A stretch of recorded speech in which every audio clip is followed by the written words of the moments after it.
What's going on, y'all? It's your boy Trinity Wolf, and welcome back to another amazing Yu-Gi-Oh! Day episode. Season 3, because of the new format with Cash Tiras, and also, this one will be filmed a little bit differently, but before we get into that, if you're new to the channel, please destroy that subscribe button.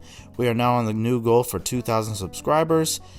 Hit that like button for me, and the notification bell so you know when I upload, and leave a comment down below. So, this one's not going to be filmed like my regular Yu-Gi-Oh! Day episodes, because normally I have different games, but this one was just straight up against Cash Tira the entire time since I have not played it yet.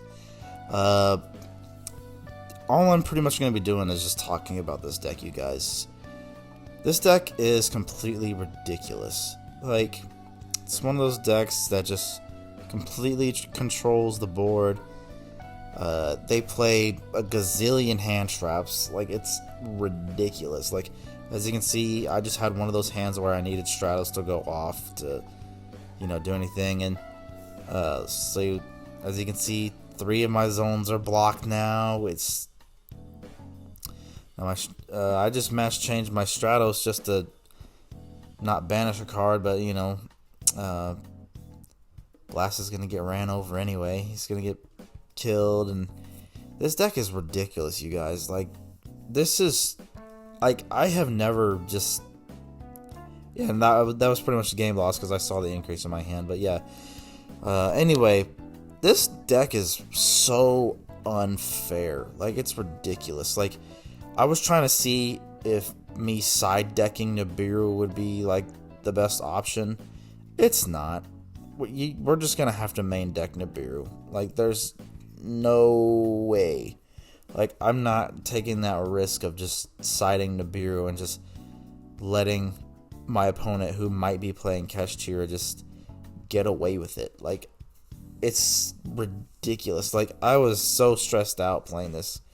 Like, that was like the very first game, and it was like stressful because I'm like, wow, like, you just have to go first against them, and then just hope they don't have a way to break your entire board completely.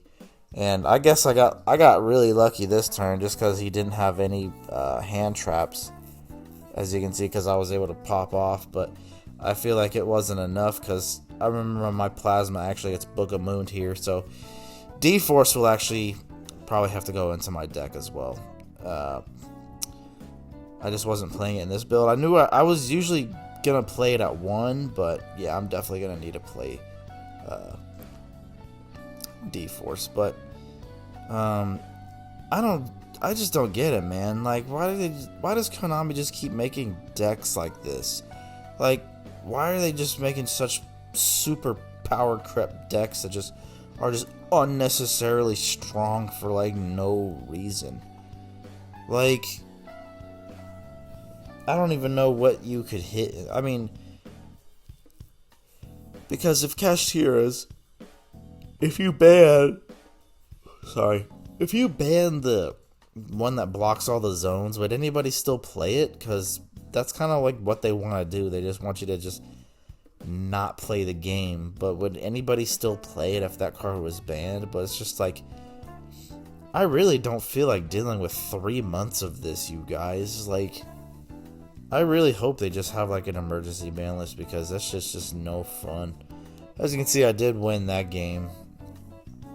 So the only time I just, because I was able just to go first and just had a bunch of stuff.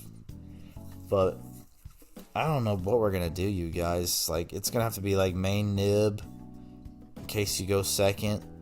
The Dark Angel lock seems pretty solid.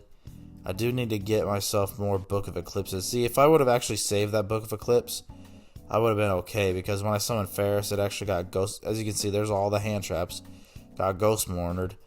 But, because I would have been fine without the Stratos search. So I could have just let Stratos get negated. And when I summoned Ferris. And just for you guys who don't know, yeah, if you have a if all your hero monsters are face down and you have increase in your spell and trap zone, increase can still tribute them. So I guess that's one really cool thing about our interaction with Book of Eclipse is that we can still tribute our face down monsters with increase, and then they're also face down monsters, so polymerization doesn't care if the monster's face down or not, so we can still fuse with our things. But as you can see, there goes one block zone, and then I think it was only one block zone before my turn started. No, never mind. And then the whole banishing thing with this deck too, like, that's crazy. Like, got to a point where I just like banished so many cards off the top of my deck where it's just like, not only that you're blocking all my damn zones, but I've lost like so many cards out of my deck as well. But I'm glad I did play this like a lot of times, because it's like now it's just kind of like I know what cards to kind of pretty much just hit now. Like the unicorn, like I guess it's okay for it to go off. You want to hit that spell card that lets them some of the other one, but I think if you have Imperm, I guess just like, I don't know I was thinking like maybe on Shangri-La Summon, just hit it with Imperm, so that way oh yeah, and this was the game where all my zones were blocked. Yep, and then I just couldn't do anything. It's so ridiculous, and like you see those were all my banished cards. Like that's crazy. Like what the hell was Konami thinking making a deck like this? But I don't even know, man. But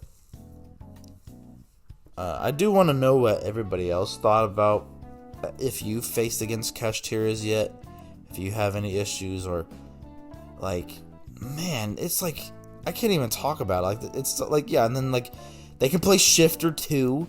As you can see, he just dropped Shifter on me. Like they could literally just play every goddamn hand trap. It's like ridiculous. So far I got, so yeah, there's the Shifter, there's the Ash, and I just summoned Mist and made, oh yeah, well, the only reason why I won this game was because he literally had nothing but hand traps. And as you can see, there was an Availer. So what he had was, it was like 2 Ash, Availer, and then like double Shifters, I think. Oh yeah, and then the Lava Golem. But yeah, I was able just to swing with Lava Golem. Yeah, see, there's the Shifter, all those hand traps. That's why I was just like, why do you want to play a deck that just can play like 30 hand traps? Like, it's just if you just risks, not seeing an engine card. But like, that's the reason why they do it as well, because it's like Konami has to stop making decks like that too. Like, it's like, oh yeah, I can play 25 hand traps because if I just see this one card, I can pop off.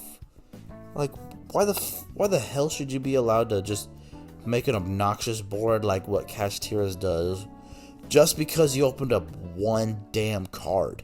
Like, that's crazy. Like,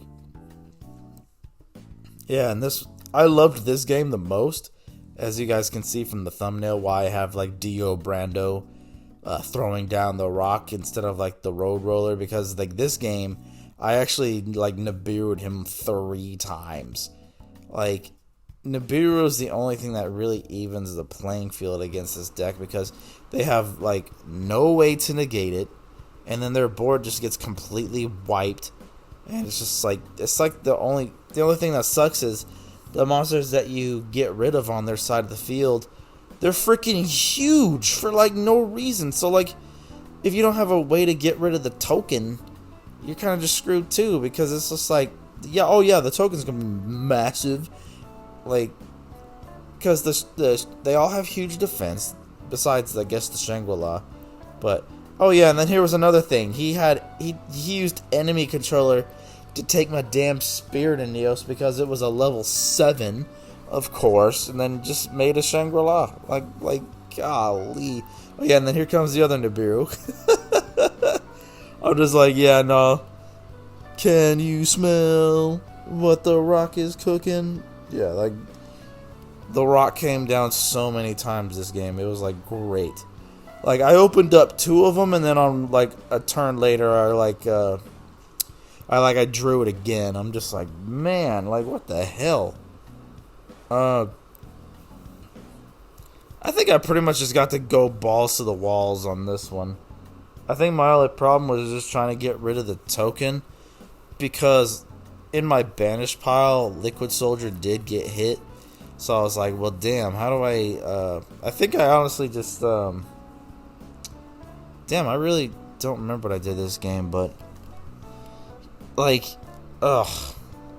Like, this is ridiculous, man. Oh, yeah, and then the fact that I have to, like, change my whole extra deck just to make sure Cashiers just don't banish, like, all my good stuff. Like, I'm playing 2 Sunrise, 2 DPE, 2 Cross. I was almost about to play 2 Wonder Driver. Like, it's so stupid how you have to change your entire deck around just because of one deck in the format. Like, it's crazy. Like, I don't need to play 2 Sunrise, but I have to. I recently started liking 2 DPE before Kashtira, but now I have to play 2 DPE because of Kashtira. Like, you have to play dupes in your entire deck. It's, like, ridiculous. Oh, yeah, and then, you know, what's funny is if he would have just summoned that, he probably could have just swung for game just because Sunrise was boosting all of his monsters. But I was able to nib the 3rd time, but it wasn't enough because I was one top deck away from a Fusion Destiny. But anyway, guys, we were mostly just playing for fun anyway. But I just wanted to test a lot against Kashtira so I could be prepared for this upcoming next Yu-Gi-Oh! Day episode. So I hope you guys enjoyed this small little one. If you guys are new to the channel, destroy that subscribe button, hit the thumbs up button for me, leave a comment down below, and I will see you guys in the next one.